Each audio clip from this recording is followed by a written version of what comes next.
Bonjour tout le monde, on se retrouve pour une nouvelle vidéo, mais qui cette fois va aborder la technique du pitch. Et quand je dis pitch, bien sûr, je ne parle pas de goûter. Salarié, entrepreneur ou en recherche d'emploi, savez-vous que la capacité à savoir vous pitcher peut transformer votre vie professionnelle et personnelle? Aujourd'hui, le pitch est devenu incontournable, et tout le monde a tendance à se pitcher. Mais est-ce que vous savez pourquoi? Eh bien, il faut le savoir que le concept de pitch, il est intimement lié aux États-Unis, et notamment à la Silicon Valley dans les années 70. Période post-récession dans laquelle les jeunes entrepreneurs ou les financeurs sont en recherche d'innovation.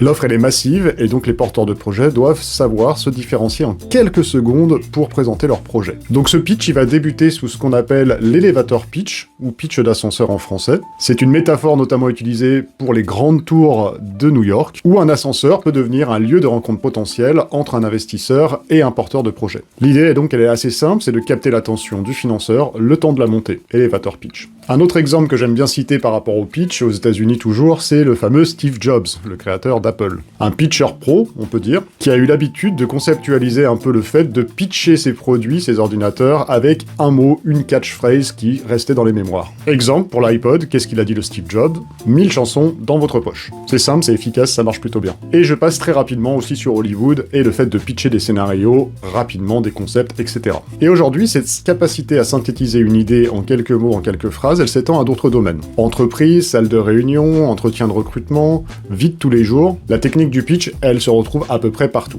Et en plus, aujourd'hui, on vit dans un monde où Internet a mis en avant cette capacité à capter l'attention de manière très rapide et percutante, notamment à travers certains réseaux sociaux, comme LinkedIn notamment, ou encore X ou Twitter. Et vous voyez donc, maîtriser la technique du pitch, c'est important aujourd'hui, notamment dans la gestion de sa carrière. Passer un entretien, manager, porter un projet, convaincre, etc. Cette capacité à pitcher, elle va vous aider à créer surtout des connexions qui soient fortes et mémorables pour tous. Mais aussi dans la vie de tous les jours. Exprimer des idées, porter des valeurs, des projets, etc., notamment dans des contextes de réseau, ou plus simplement en face de votre banquier.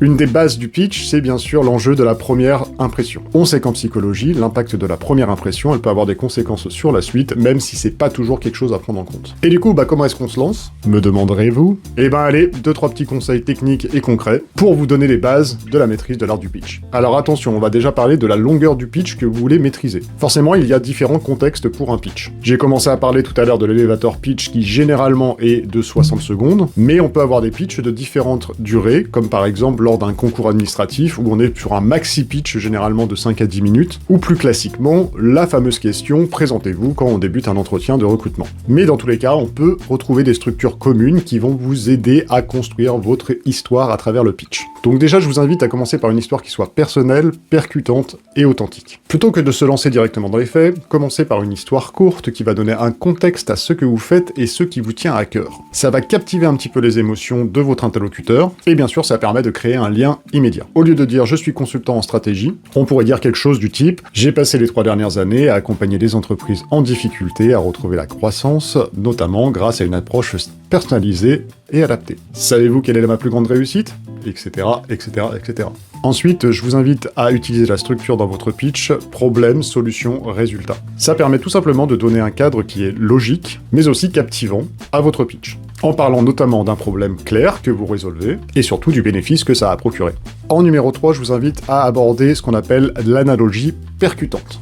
L'idée, c'est de simplifier des contextes complexes en utilisant des comparaisons parlantes et métaphores. Une bonne analogie, ça peut transformer un sujet complexe ou technique en quelque chose qui est accessible et surtout mémorable. Exemple, mon travail, c'est d'être le gardien invisible d'un coffre-fort, pour de la sécurité par exemple. Vous voyez la petite idée? Et enfin, je vous invite à utiliser ce qu'on appelle le pitch en question. Donc plutôt que d'affirmer directement ce que vous faites, posez des questions qui vont amener votre interlocuteur à s'interroger, à ouvrir la réflexion et à poser des questions ultérieurement, à envie d'en savoir plus. C'est un peu une approche qui intrigue un peu, vous voyez ce que je veux dire? Et aussi qui engage. Exemple, vous êtes-vous déjà demandé pourquoi certains apprentissages restent gravés alors que d'autres s'oublient? Pour par exemple des consultants en formation?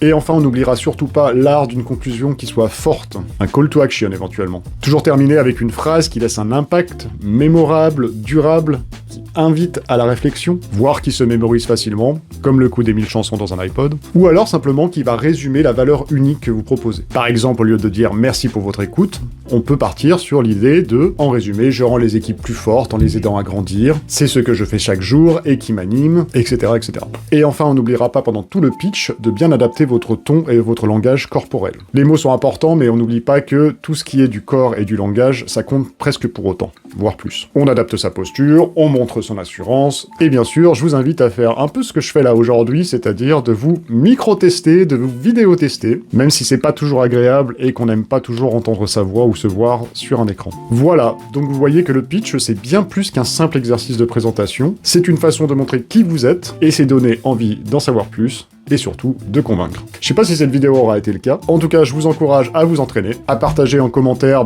éventuellement vos propres pitchs, ou vos expériences liées au pitch, ou vos autres conseils. En tout cas n'hésitez pas à me contacter si vous avez besoin sur ce sujet, ou si vous souhaitez en savoir plus. Je vous dis donc à bientôt sur LDA, salut!